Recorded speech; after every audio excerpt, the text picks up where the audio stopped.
So, happy Friday. Welcome to the 5th Coaching Curiosity video. Each week is a bit crazy really, but I think this week lots of green shoots. I think I've seen people getting back on trains and feeling okay about it. Some people going back to offices.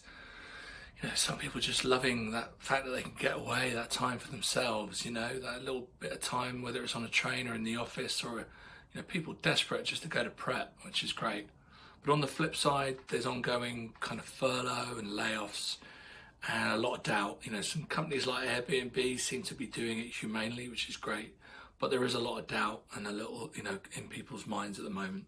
So today I'm going to talk about imposter syndrome and kind of the inner saboteur, as I call it, that voice inside your head that kind of holds you back. So a common research that was done tends to be around 7 or 8 out of 10 people kind of said they've experienced it. I did a poll about, a month ago on LinkedIn, and 96%, so 96 out of 100 people said they'd experienced imposter syndrome. That kind of doubting thing holding them back to some extent. So the good news is that if you have it, you're very normal, which is always nice to hear.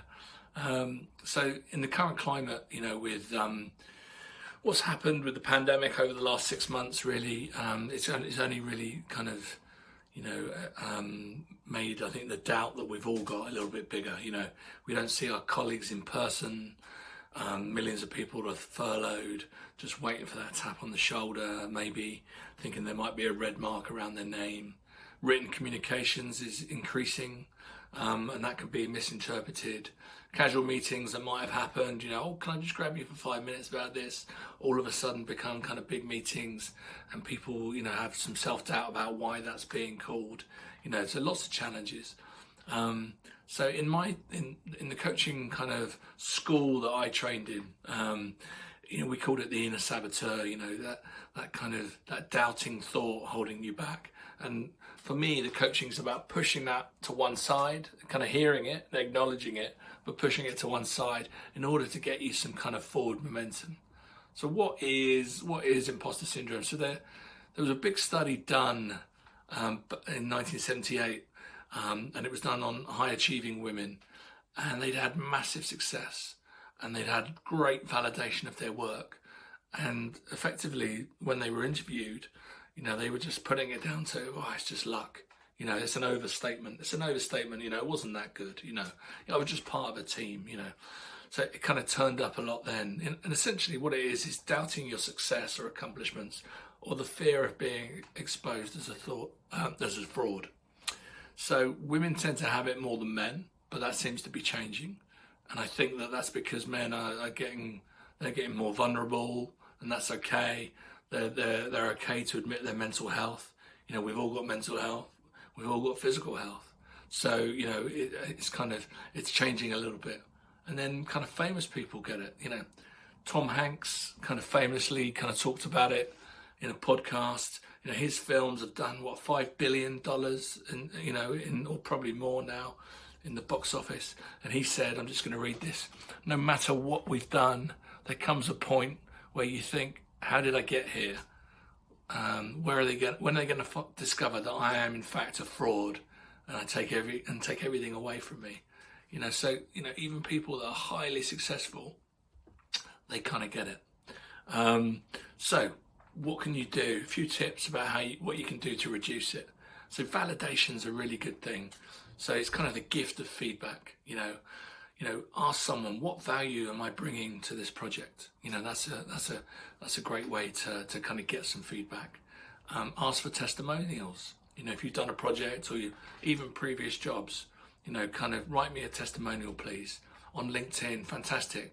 Go away after watching this and ask 5 people to write you a recommendation, and see if you get 1 or 2 of those back. It'll be a joy to read. The gift of feedback. I have a what I call a happy folder on my desktop. Not that kind of thing, but it's essentially I copy and paste lots of little comments, or if someone says something to me, I write them down. I had I had a coaching client say to me that coaching session was like drinking a warm cuppa. And I just love that, and I keep that there. And so I open that and I have a little read of that if I'm feeling a little bit low. Gratitude journaling can help. I use the 5-minute journal on my phone, and you're just noting each day how each day is going to be great, how you're going to make it great, and what you should be kind of thankful or happy for. Another good thing that comes up in kind of sessions that I hold is kind of mentoring. What kind of a network have you got? Who can you lean on for that support? And of course, I'd be remiss to say coaching can help as well. You saw that coming, didn't you? But yeah, coaches, we hold a mirror up. We put the saboteur, like I said, to one side. We reflect the truth.